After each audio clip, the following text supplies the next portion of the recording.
Hey guys, I should have put this out last week, but I just want to cover some of the high points for the last 2 weeks for class. First, everything, I think everyone's doing well. You all saw my grades. If there's any issues, please let me know. But I also want to bring in like current events into this. And what has happened recently is that obviously in Ukraine, we overestimated the Russian capability to take Ukraine. Uh, just a month or two, I mean, backtrack. Everyone says Putin is being misled and he's irrational. However, uh, a month ago, everyone's intelligence estimate was that Ukraine would be taken in a matter of days, if not weeks. That Kyiv would be seized. Uh, this is what the chairman of the Joint Chiefs of Staff and everyone said was our uh, how we go about this. The Russians would be able to do this. We were all wrong. Why? What biases led us to believe that Russia would take Kyiv in a few days? I have my guesses. Our bias is that we look at, because it's a quantitative estimate, so we look at how many troops Russia has versus Ukraine, what's their artillery, how many tanks versus tank, what other aspects of this do we, what are the quantitative aspects? And, it clearly showed Russian superiority. And I think our biases are that. That is easy to brief. That's easy to understand. It's easy for the media to say. It's easy for a policymaker to say, to understand. What is hard to do is these intangible morale, logistics, leadership, how badly the Ukrainians want to fight. Uh, those are very hard to assess. Uh, and I think we got those wrong.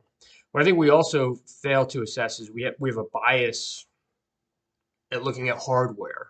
For those of you who took my class earlier, I talked about the Yom Kippur War. We tend to see tank to tank, aircraft to aircraft.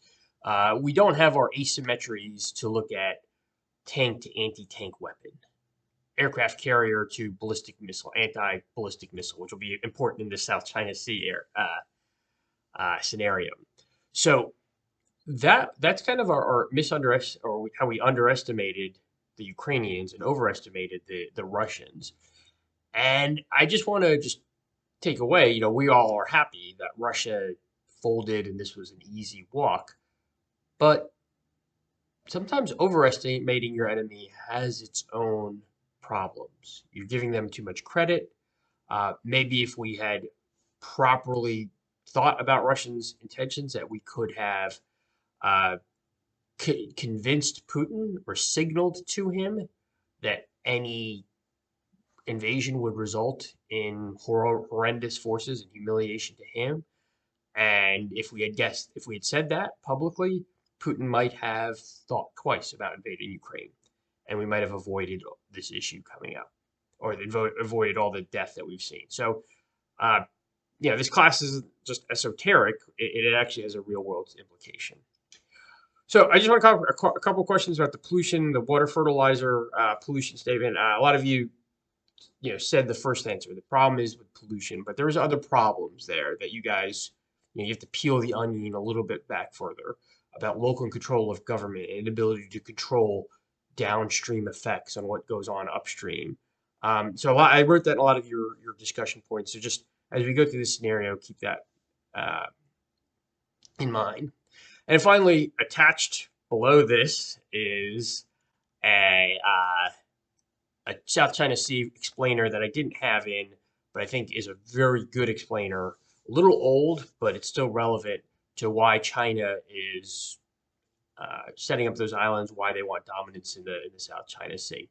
So you're going to see my scenarios on Tuesday. So post yours, and you'll see that then.